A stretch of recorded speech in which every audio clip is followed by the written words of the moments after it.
My name is Sari, and today I'm going to be talking about all of the books I read in 2023. These are my favorite kinds of videos to watch, so I'm really excited to be able to make my own and talk about all of my books.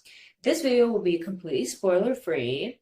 I personally am the type of person to never read a plot summary, whether that's in the book, on Goodreads, anywhere, because I find that a lot of the times they reveal something that happens maybe a fourth of the way and a half of the way in sometimes, and I just don't want to know anything about the plot. However, I love to know the vibes of certain books, how certain books affected people, so that's going to be the type of video this is. I do not have most of the books that I read this year because I use the incredible services of my local library. So any of the books I have are either from the library or have been gifted to me. So to start with a really popular book on book talk or just like the book discussion realm is The Seven Husbands of Evelyn Hugo. This book I have a lot of thoughts about, but a lot of them are spoilery, so I'm not going to reveal them. But this book is the perfect book if you need to, if you want to get into reading, if you want something that's super fast paced that you can't put down, this is that book. I remember when I started reading it, one of my best friends recommended it to me, and I literally could not put it down. And I think that's a quality of this author as well. She writes very addictive, juicy stories. They almost don't feel like you're reading a book. It's almost like you're reading, like watching a really addictive show or documentary about celebrities and the like. So the best part about this book is its exposure of celebrity culture and how celebrities manipulate the media to get what they want and to continue to make them successful, and how they partner with other people to make each other successful. And I think that this book does that incredibly well. I will quite literally never look at a lot of celebrities the same. My biggest criticism of this book is its handling of race. I think this author specifically has received a lot of criticism about how she, as a white author, centers people of color in her books and how it does not come off as genuine, and about how many of the details don't seem realistic and real to how a person of color would actually navigate the world. So I do think that this book has many flaws. I gave it a 4 star because I think it does the celebrity culture part so well, but I still have a lot of criticisms about it, but it was a great book to start out the year.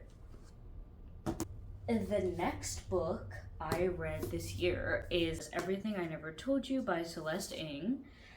I read this coming off of reading Little Fires Everywhere at the end of at the end of 2022. And this was another book I could not put down. I really wanted to know everything that was happening next. It follows a Chinese American family in the 70s living in small town Ohio. And I really love the way that this author describes families and what can go on inside a family's home and the different pasts that our parents can have that we may not even know about. This author writes about Asian American families and children in such a raw way. This book is kind of a mystery, which I also really liked. It kind of is told backwards, where you learn the motives and how someone ended up in a certain situation as the book goes on. This one is actually a very, very sad book. However, I feel like I personally am very affected by certain kinds of books that are very heavy, but this book, even though it was very sad, it was just such a masterclass of explaining the breakdown of a family. I felt like I could see and empathize with a lot of what was going on in this story, and it's kind of a generational story, so it tells both the parents' lives as young people and then how those events that they went through affects them as parents. I know she has another book called like Our Missing Hearts, but I've heard it's not like Little Fires Everywhere and Everything I Never Told You, which are really just books that are so character driven. You really want to know what is happening in these characters' lives, and then when you close the book, you're just like, I mean, those feel like people you know. So I gave it a 5 stars. The next book I read was The Vanishing Half by Britt Bennett. This is another book that I think is pretty popular. It's actually, I think, going to be adapted to a show or something, so very popular. It follows two black sisters starting out in the 1940s. They are both very light skinned, and this book follows them and their lives and their children's lives throughout many years. I think going all the way to the 90s. So it mixes, it's historical fiction, but it also mixes many modern elements. It was another book that I could not put down. I think I kind of got lucky with a streak of books that I just remember reading at every moment I could. I remember like not using my phone a lot during that time, which is kind of wild for me. Just like I just really wanted to know what was going on. This book has a little bit of maybe a slower start to build the historical context, but there are many scenes in this book that just like will stick with me forever. The way it was written was so beautiful and haunting. This book talks a lot about racism, but specifically colorism, and especially immigrants and other minority groups in this country. The lengths and struggle that people will go to be accepted and to be successful in this country. And this book is really a masterclass of that and the lies that people will sometimes tell themselves. I would say this also kind of has mystery elements to it. It's very much like you want to know. It switches around perspectives, and there were times in this book that I just wanted to skip to the other person's perspective so that I could know what was going on. But in general, it was again a very addictive book. I also gave this 5 stars just because I was very early into my reading journey, and there was a lot of like representation that I was not expecting. So I loved reading this book. The next book I read is another popular one, The Midnight Library by Matt Haig. I've seen a lot of discourse about this book. I think it's quite polarizing because it has kind of a maybe self-help-y vibe to it. I personally really liked this book. The premise of the book is a suicidal woman who is able to enter this library that allows her to experience all of the different life choices that she could have made. This book, I think the reason I liked it so much is because it is an idea that I think about fairly often, about how really one choice can change the trajectory of your life in so many different ways. I've had numerous different interests growing up. I'm currently working in my first job as a software engineer, but in the past, I did high school, I did mock trial, I wanted to be a lawyer, and I still think those things are all possible.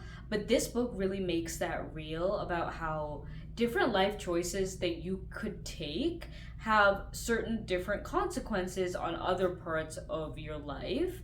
I really liked the concept of the book. I liked how it got me to think about that concept more. I wouldn't say it's my favorite book ever, but I like the whimsical nature of the library and the kind of fantasy aspect of all of it, and really because I felt like I could relate to it a lot. So yeah, I gave it a 4 stars.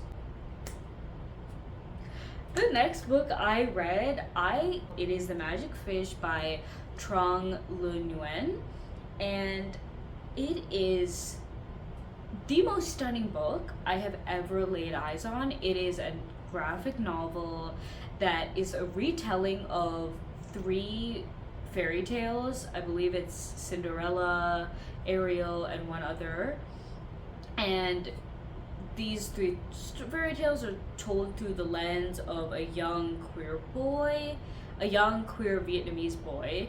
And it is truly the most, like I said, the most stunning book ever I've ever seen. It's an incredibly quick read because it's a graphic novel, but I felt literally guilty about reading it quickly. I wanted to stare at every single page and just take in the beauty that is this author's work. Literally every single page I want framed and hung up in my apartment. That is how beautiful it is. I would give it like more than a 5 star because of how beautiful it is, and it's also heart-wrenching and sad and just beautiful. Like, just read it. I would recommend this book to anyone. The next book I read is A Woman Is No Man. I believe I read this, so we're kind of getting into the middle. I read this in June, May, I think May or June. So this book follows a okay, this book is very heavy. It literally will hit you in the heart, but in a good way. I think this book was the first I read that I was like, I want to have a separate category of books that I think are required reading, and this is one of them.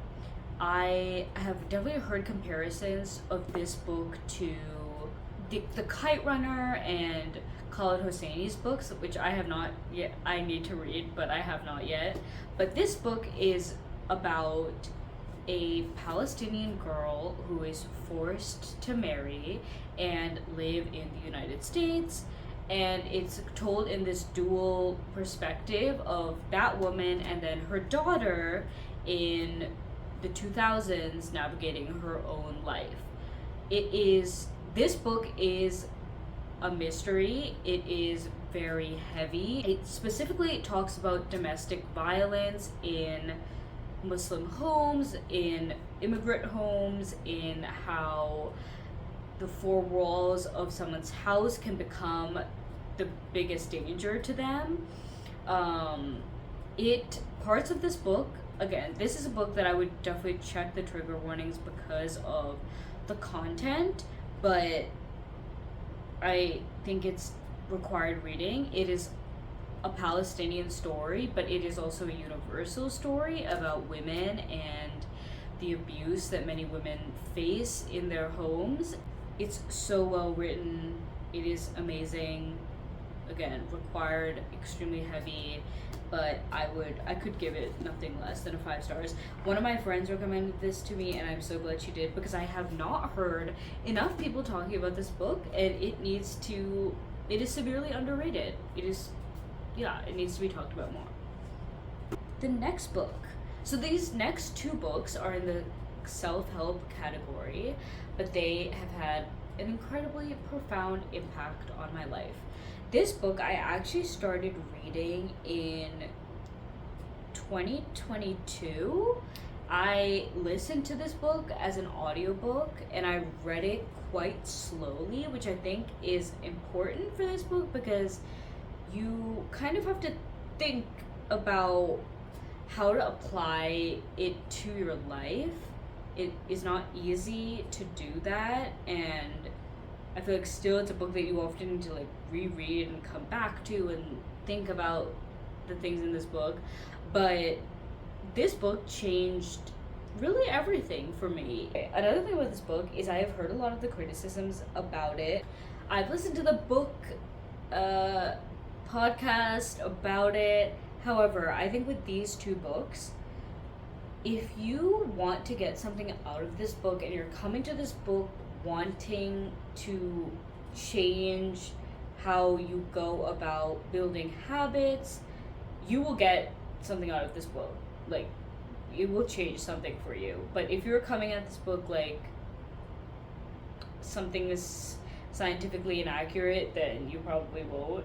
I could make a whole video, but one of the biggest things that this book does is kind of the freedom from making our lives harder. James Clear does a really great job explaining how we set ourselves up to fail by kind of playing the game of life on hard mode at all times. So something we do is, if we want to start working out, yeah, we set it to hard mode. We say, I want to work out every day. And the problem with that is both that we already have a life that we're living, we already are using our 24 hours in some way, and adding so many more things to that is going to come with a lot of resistance that eventually is just going to bounce back to what you did before. He also talks about how we as people are very much still animals. So the things that we do are still, and how our brains are wired, are still for survival. So goals that we have, like save money for retirement or eat healthy so that you can live a long life, these are not things that our brains understand. We are still do things for the immediate gratification people. We want to do things like when we're hungry, we want to eat. If we're thirsty, we want to drink water.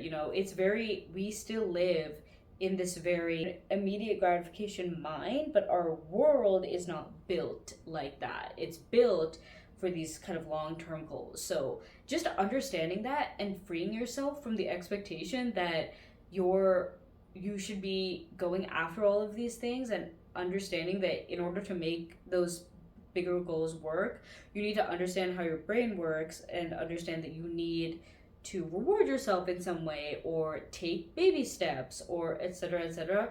That is like the biggest thing I've gained from this book.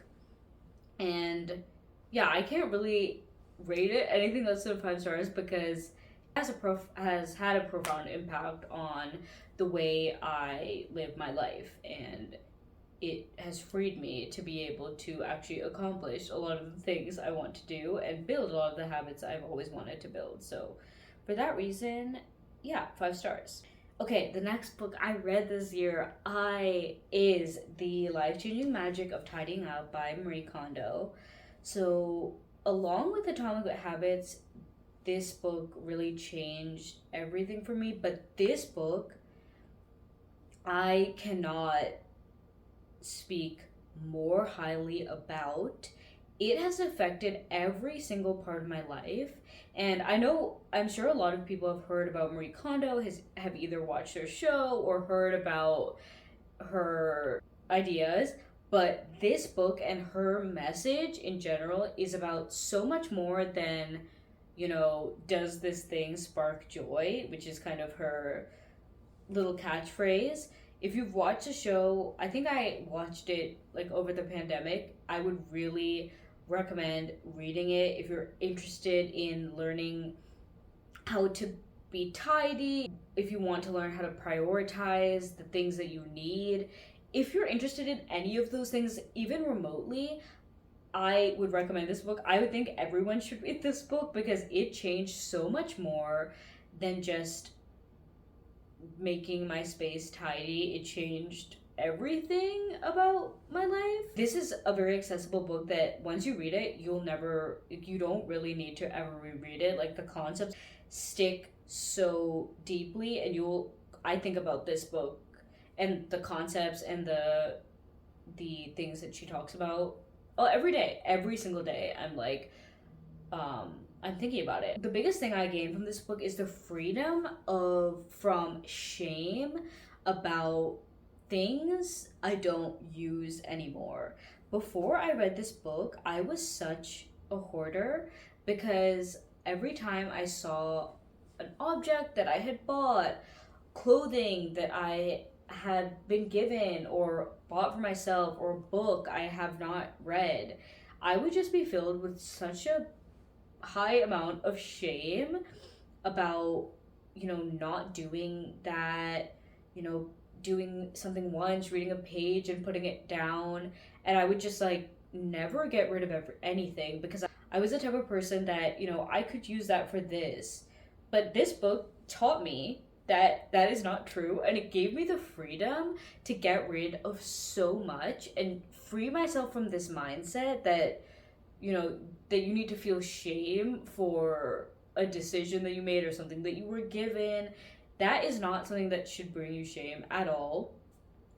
So now, like, when I see things that I, maybe bought years ago or had as a child and I don't use anymore, I'm not filled with shame. I'm simply accept the fact that this is not something that I need right now or anymore, and it served its purpose. I don't need to feel shame because it did what it had to do. She talks about how books, if they're half read, they serve their purpose by being half read. Like, their purpose was to be half read. Maybe its purpose was to show you that you don't like that genre. There's nothing wrong with that. And it's just so freeing. And I could literally talk about this all day. But I just think everyone should read it because it is amazing. Nothing more than 5 stars, 6 stars. Like, is life changing. And unlike Atomic Habits, where I feel like you need to reread it to like kind of understand more of the concepts, you will never need to reread this book. Like, it is so simple and so easy to understand that once you read it, it's so short and quick. Once you read it, like, you got it. Like, you'll understand, and you'll understand what you need to do, and it's immediately applicable, and you'll never have to what she says is you'll never have to clean again, which, if you really follow what she's saying, that is true. But I'm still working on it, but I think it's very true. Hello, I am back. So, the next book that I read, and by read, I will say quote unquote read, because I did decide to stop reading this book at a certain point, and it is A Little Life by Hanya Yanagihara. I have a lot of thoughts about this book. So to start, I gave it 2 stars. The basis of this book is that it covers the lives of 4 boys that meet in college and then follows them throughout adulthood in this massive book that's around 900 pages, 700 to 900, depending on the version that you have. And specifically, it follows one of the 4 boys and his life after enduring a lot of trauma in childhood, enduring disability, and many other things that happen in his life. This book is one that, after a certain point, I had to stop reading because of how triggering it was. After the beginning, it kind of delved into really explicit descriptions of child abuse and things of that nature. And then it also started becoming, in my opinion, quite ridiculous in its subject matter. So it describes abuse, but not only does it describe this horrible abuse that this character has endured, it also decides, or the author decided, for every other bad thing to happen that could happen to a person also happens to this character. And I thought that that was that it became almost silly, and I just could not read it anymore. So after the point that it was just too much for me, I spoiled the rest of the book on Wikipedia, and I'm really glad I did that because I had maybe like 450 more pages to read, and the spoilers for this book, which I will not spoil here, are incredibly ridiculous, and The events are just completely unrealistic to really anything, and I think that the decision that I made to stop reading was the right one for me, but it also was solidified by reading the author's interviews and her own writing about this book and why she wrote it. And to sum that up, she essentially said that she wanted to make a book where everything goes wrong and that things just keep getting worse for a person, which is exactly what she did. But I felt that that was it. It seemed like disrespectful and extremely gratuitous.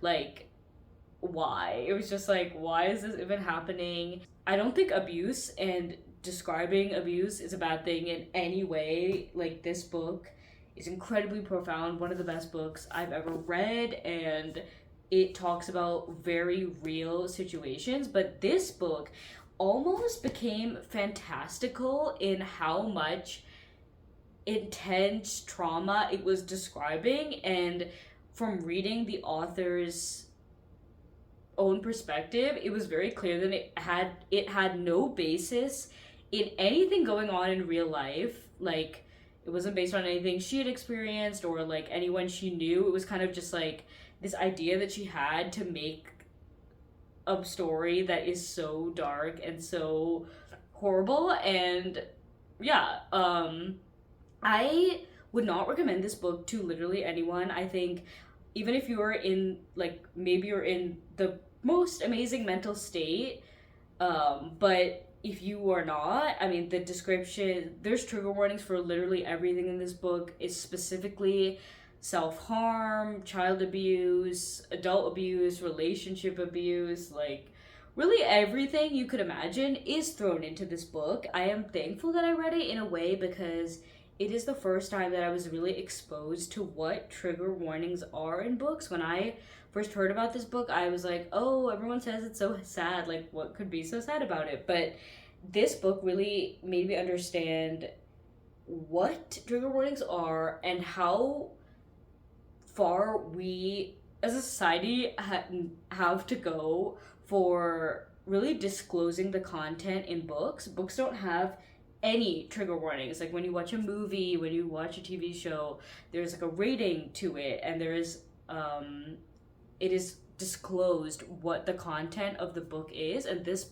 like, books don't have any of that. So the reader is left for themselves to go and find lists of trigger warnings that people have amazingly compiled. But like, that should be in the book. You shouldn't have to, read it and then be like, oh, that is something that could be very triggering. So I think that this book definitely led to a lot of conversations with my therapist about the media I consume. And I am somewhat grateful that I read it so that I could be more aware of content in the media I consume. And I think that things like trigger warning should be on every book. The one thing I did like about this book was, I think in the beginning it did a good job of describing some of the feelings that people have after college, such as like that nostalgia, how kind of like found family, feeling like a burden to others. But I think after the first part of this book, it really devolves and turns into almost like an unedited mess, where like in the beginning it seemed to like have some sort of substance, but the purpose of that was kind of just to make you learn about these characters' lives and then kind of destroy that all in the end, which I guess that's maybe light spoilery, but I think that people should really understand what they're getting into if they decide to read this book. Next book I read was, so after A Little Life, I really was like, I need to read something chill and not heavy at all. So I found a book called Vera Kelly Is Not a Mystery, which is part of a 3-book collection. You can read them in any order, but I think this is the second book in the collection. I really wanted to love this book. It's about a queer ex-CIA agent in the 60s and, her relationships and some mystery that she solves. But this book really fell short for me. It was very anticlimactic. I felt like I didn't really care about what was happening to any of the characters, even though I loved the concept. And it has a very, if you're interested in wars and like the Argentinian War and other South American conflicts, and in kind of detail that I felt like I didn't like, it was almost like you were supposed to know about those conflicts before reading the book. I don't know if that was because I hadn't read the first book or what, but I almost like missed a big like twist in this book that like completely went over my head, and I had to go back and be like, what is going on? I think I did read this as a mix of an audiobook and physical reading, and I actually did like the reader, but like the person doing the audiobook, but I just thought it was pretty anticlimactic. I didn't really care that much about what was happening, so that book was a 3 stars for me. Okay, the next 2 books I read were short stories that you could literally read in like a couple minutes. So I really, after coming off of some of those other books, I wanted to try to find the short stories of authors that are very popular, or that have longer books but also have short stories, so that I could just read those short stories and then kind of see if I actually liked the book. Because after reading A Little Life, I literally spent so much time reading that book, and I didn't even like read a lot, like half of the book, but I had already spent so much time reading the book and putting so much into it that I was like, felt kind of duped and betrayed by that book. And like, I, part of me really wanted to continue reading it because I had already put so much time into it, but I'm really glad I did not, because it led to many sleepless nights, and I obviously did not want more of those by reading the stuff that's way worse than the part that I decided to stop reading at. But anyway, I wanted to read some short stories by these authors and figure out what I liked and didn't like, and etc. So the first one I read was Sally Rooney. So she wrote Normal People and a lot of other books that are really, really popular. Normal People have been like on my list for a long time because I just knew it was like very well loved. However, I read one of her books called Mr. Salary. It's a short story. You could literally read it in one sitting, and I despised this book. I think that I did like some of the writing style, but that was kind of all overshadowed by the concept of the story, which is like this young girl who's very enamored by this older man, and I just cannot get behind stories that kind of romanticize that concept. And I feel like a lot of books are just like lauded as being so amazing just because they focus on like this thing that is seems extremely tropey to me, and I don't like reading about it. So, this like very big age gap type of thing. I am glad that I read this because I don't think I will ever now read Sally Rooney's books. I do want to watch Normal People, the show, but reading the other reviews about people who either loved this short story or didn't, and then subsequently how they felt about her other books, was a good thing for me, because I was able to probably understand that I wouldn't like that book either, because I also don't like really books about people who make bad decisions like all over and over again. So, and I've heard Normal People is like that. So, I don't think I will be reading that book. But the next book, this story I read, was by Miko Kawakami. And she has a lot of books that are very popular. She's a Japanese author. She has a book called Heaven and Breasts and Eggs and All the Lovers in the Night. I've heard just that she has a lot of books that people love. So the short story I read was Marie's Proof of Love. And this book, a lot of people have talked about how her writing style is kind of Ghibli-esque. And Studio Ghibli movies are like my favorite. So I really liked that part of the story. It was, her descriptions of nature are very beautiful. But this story was a very much like no plot, just vibes story. I didn't really like understand what was happening. I had so many questions about what was going on. It was just kind of like the musings of a young girl, her kind of life and like this school, but there was like no plot. It's very much like just a vibe. And I mean, I had a lot of questions, so I think sometimes a short story is limiting because you can't really like develop a lot of those things, but I did not hate it. I actually liked some of it, so I gave it a 3 stars, and I would definitely still read her other books. The next book I read is One Last Stop by Casey McQuiston, and I read their other book, Red, White, and Royal Blue, which is now incredibly popular because of the movie it was adapted to. I read that book in like during the pandemic, and I listened to that book. So I also listened to this book, but I also read it in a physical copy sometimes. Um, but I love this author's writing. They do a really good job of creating an entire cast of characters that are all have fully fleshed out personalities. This is a lesbian love story that is just adorable, and it's about one girl who moves from New Orleans to New York and knows nobody, and how she finds her found family and really finds a community and place in the city. It made me want to move to New York City. I just love this author's ability to create characters that are not just the main two characters, that are very fleshed out. And this has also like a bit of a mystery associated with it that I liked.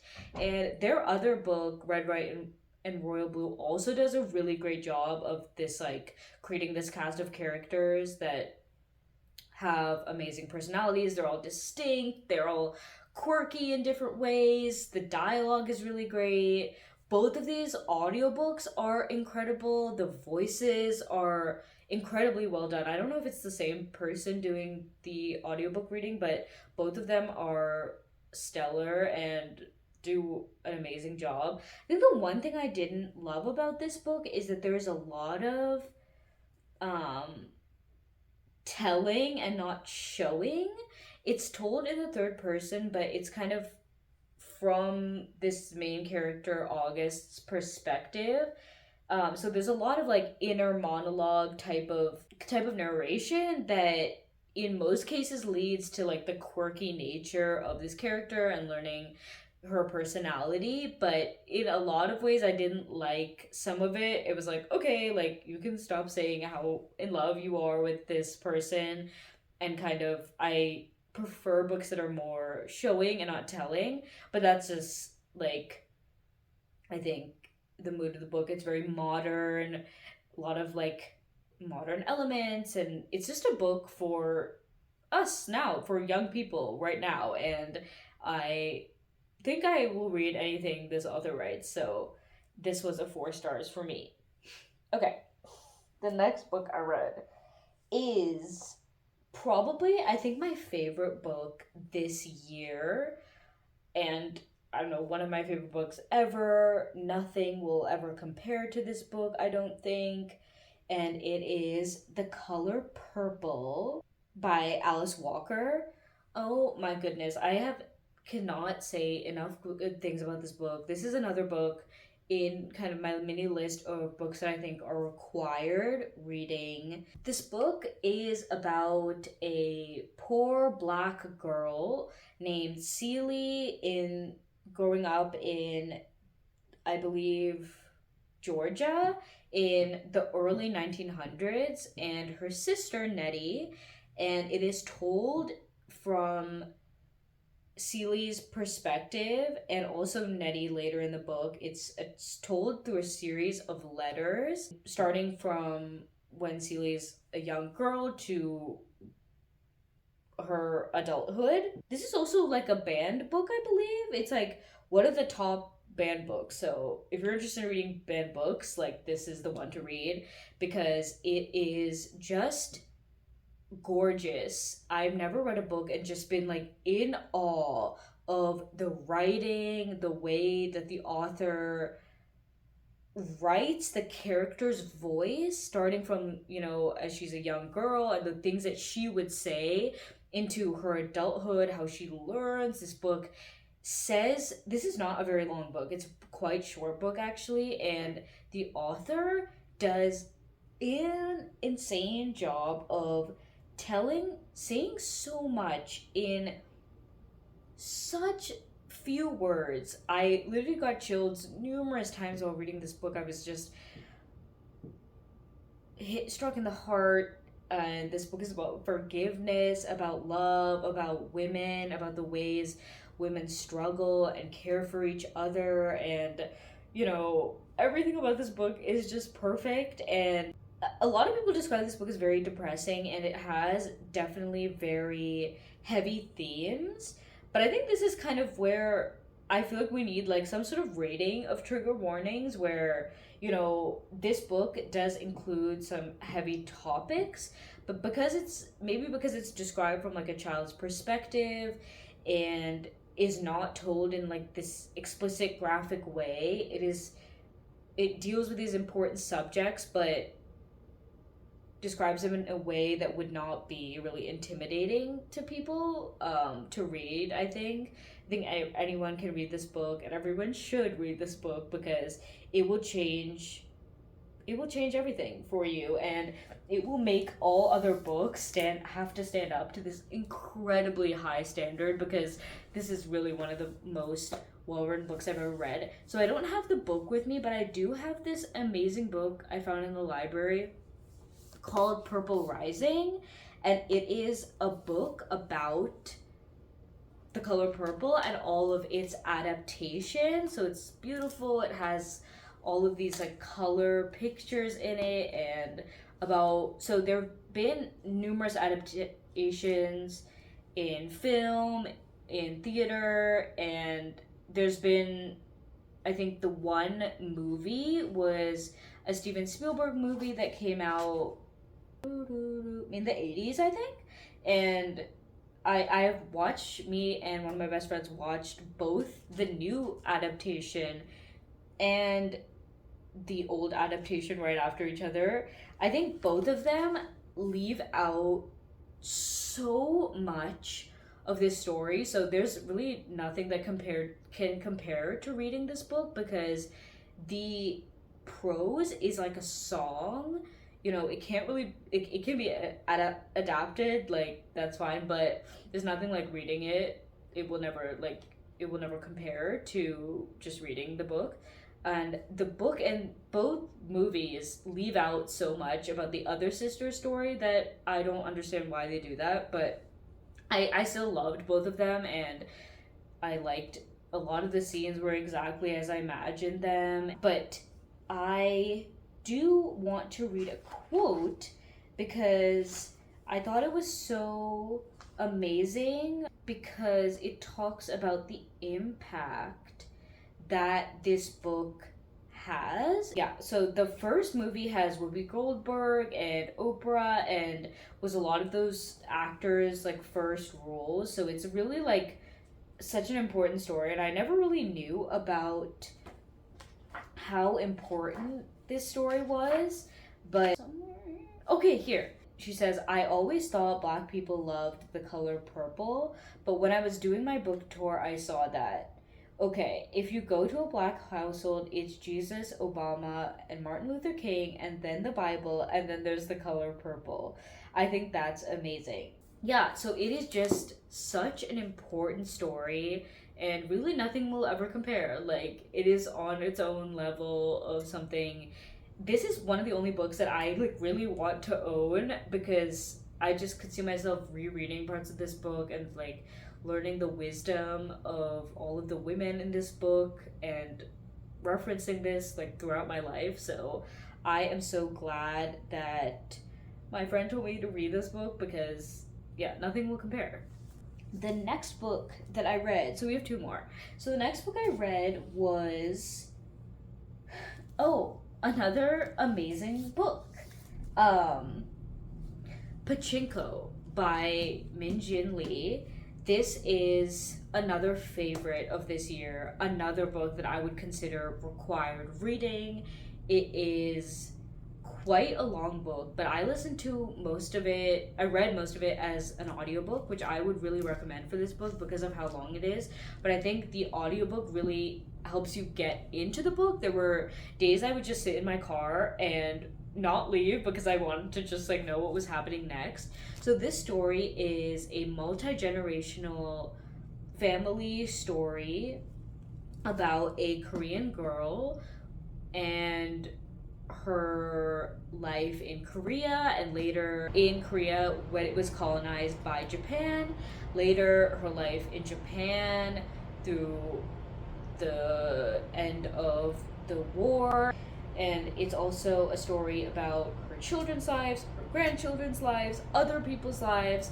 And this book, again, should be required reading because I this is the book that made me understand how little we are taught in our history classrooms about historical events such as, the atomic bombs and Japan's colonization of Korea, colonization in general. We don't understand at all from the facts, the cold facts that we learn in history class. We learn, this many people died, but you don't really understand what that means for the people that lived in it. And this book does an incredible job of describing so much, so many lives, and tying them all together.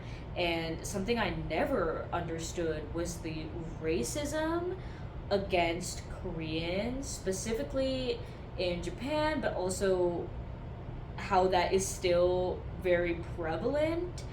And that is something I never knew about at all. I think we're not really aware of that. This is very, even though it's like historical fiction, it's very recent history, a lot of this, and it's not like old history. It's not necessarily changed in any way. So this is all incredibly important.